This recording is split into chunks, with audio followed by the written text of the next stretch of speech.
ఇలా హైడ్రా కింద మొత్తం ఎక్కడెక్కడ ఎవడెవడు కబ్జా పెట్టిండో అన్ని గుంజుతలేం. మరి ఓడరా కబ్జా పెట్టింది? యాదగిరిగుట్ట కాడ 3000 ఎకరాలు కవిత కబ్జా పెట్టలే? వాడు హరీష్ రావు గారు కబ్జా పెట్టలే? రంగనాయకుల గుట్ట కాడ ఇంకా దగ్గర ఎన్ని పంపించిండు వాడు సింగపూర్కి? 60 కోట్లు పెట్టి కవితకి దుబాయ్లో మెగా కన్స్ట్రక్షన్ వాడు గిఫ్ట్ ఇచ్చిండు. 20 లక్షల వాచ్ ఎవడో అదే చెప్పింది, మనం చెప్తలేం. అది పబ్లిక్లో వచ్చి చెప్పినాయి. ఇక మనం ఇన్వెస్టిగేషన్ చేస్తే దాని ఇంట్లో దానికి 3 ఇల్లులు ఉన్నాయి, 3-4 ఇల్లులు ఉన్నాయి మన దేశంలో, వేరే దేశం కాకుండా. కరీంనగర్లో ఒకటి, నిజామాబాద్లో ఒకటి, హైదరాబాద్లో జూబ్లీ హిల్స్లో ఒకటి, అలా అన్ని ఇంపోర్టెడే. ఎంతమందిని ఎన్ఆర్ఐలను బెదిరించి, ఎంతమందిని బెదిరించి వాళ్ళ దగ్గర భూములు ఇల్లులు భూములు గుంజుకున్నారు వీళ్ళు. ఇలా చేసి పెట్ట కథలు చెప్తా అండి ఎవడింటాడు? వాడు కేసీఆర్ గాడు వాడి సెక్రటరీ తక్కువ వచ్చిండు, ఫామ్ హౌస్లో అన్నాడు. ఫామ్ హౌస్ వాడి ఇంటికాడ నుంచి ఫామ్ హౌస్ పోవడానికి వాడికి తిరగడానికి 70 కోట్లు ఖర్చు అయినాయి, ఓన్లీ పెట్రోల్ ఖర్చులు. ఇంకా ఛాయ్లు బుక్కడానికి అవి 100 కోట్లు అయినాయి ఆ బిల్లులని. ఏం చేసిండ్రు లంజ కొడుకులు? ఇవాళ వచ్చేసి నీతులు చెప్తా. వద్దురా కరోనా సమయం ఉందిరా సెక్రటరీ అంటే అలా బంగారం ఉందంట. వాడు మొత్తం ఇది శాటిలైట్ పెట్టి అలా బంగారం ఉందంట. నిజాం కాలంలో ఎడబెట్టిండో ఆ పొక్కలేనో ఉందంట. అది తీసుకోవడానికి వాడు ప్లస్ ఆ యొక్క భూములకు సంబంధించిన కాయిదాలన్నీ కాలబెట్టడానికి వాడు సెక్రటరీ ఆగమేఘాల మీద కూడా కొట్టిండు. మళ్ళీ దాని ఎస్టిమేషన్ 600 కోట్లు అని చెప్పి 1200 కోట్లు ఇంకా పెంచిండు. అరే మీదకెళ్ళి ఆ యొక్క పెచ్చులు ఊడి పడుతున్నాయి, నీళ్ళు వస్తున్నాయిరా, ఉస్మానియా హాస్పిటల్ శిథిలావస్థలు ఉందిరా, కట్టరాలు అంజకొడక అంటే కడతా అన్నాడు, కట్టలే. ఇవాళ కాంగ్రెస్ కడుతున్నది. Integrated schools KG to PG అన్నాడు, గంభీరావుపేటలోనే ఎక్కడో ఒకటి కట్టిండు అంతే. ఇవాళ కాంగ్రెస్ కడుతున్నది. అరే ఏం చేయమంటావురా? వాడిని నువ్వు అన్ని నాశనం చేసిపోతే వాడు ఒక్కొక్కటి సర్దుకుంటూ వస్తే 2 ఏళ్లలో గిన్ని చేసినాడు, ఇంకా 3 ఏళ్లలో ఏడ్రా వాడు?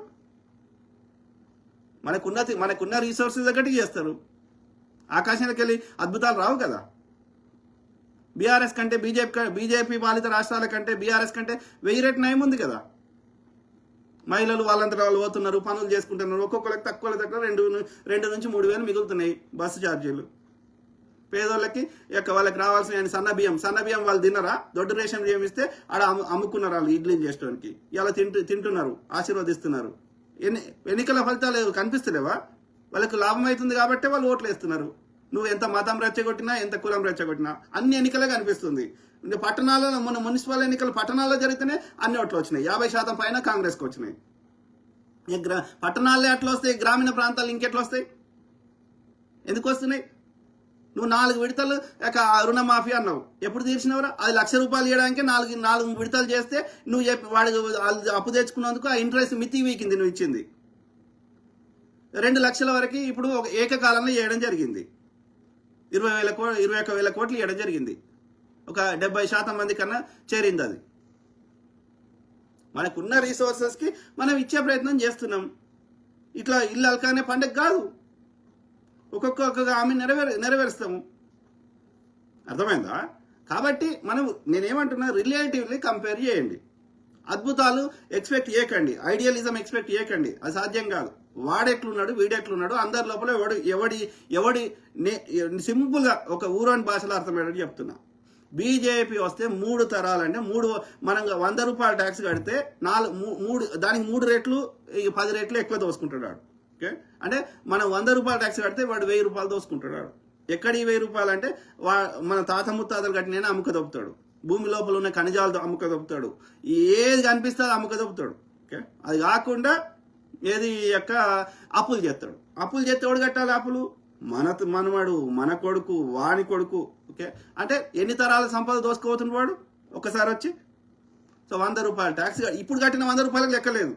అది కాకుండా మన తాత ముత్తాతలు కట్టినాయి, మన మనమడు మునిమనుడు కట్టేటి. అంటే 10 తరాల సంపద దోసుకొని పోతున్నాడు గుజరాత్ తోడు. అర్థమైందా? లేదు అంటే వాడు కట్టిన ఏందో చూపెట్టుర్రి. రోడ్లు వేసినామంటారు. రోడ్లు లేకపోతే నువ్వు బ్రిటిష్ వాడు కూడా వేసిండు రోడ్లు, బ్రిటిష్ వాడు కూడా వేసిండు రైల్వేలు. ఎందుకని? వాడు దోసుకోవడానికి, వాడు ఎత్తుకోవడానికి వాడికి రోడ్లు కావాలి.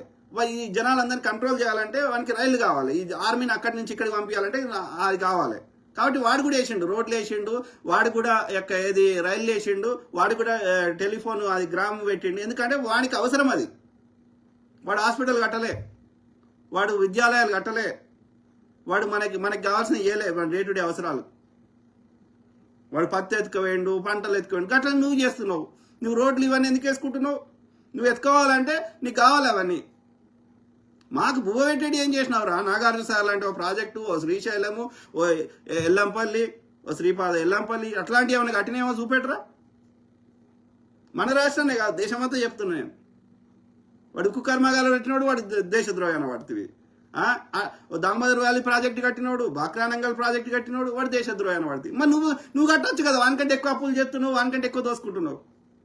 అట్లా అడిగితే నన్ను దేశద్రోహి అంటారు. ఏం మనుషులు, యాడికి పోతున్నది? Very unfortunate with. ఏది ఏమైనా అది సమన్యాయమైన అభివృద్ధి అయినా వివక్ష లేనితనమైన అది కాంగ్రెస్. వాడు దోసుకుంటాడు. ఆర్టీఐ సమాచార హక్కు చట్టం తెచ్చి నువ్వు ఇట్లా అప్లికేషన్ పెట్టుకుని ప్రభుత్వంలో ఏమైతుంది, దేనికి ఎంత ఖర్చు పెట్టినామో నీకు చెప్తాడా?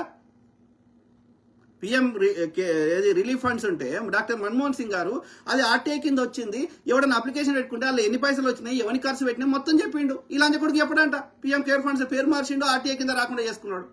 ఎవడన్నా ఆర్టీఐ కింద అప్లికేషన్ పెట్టుకుంటే నో డేటా అవైలబుల్ అని చెప్తున్నారు. అర్థమైందా?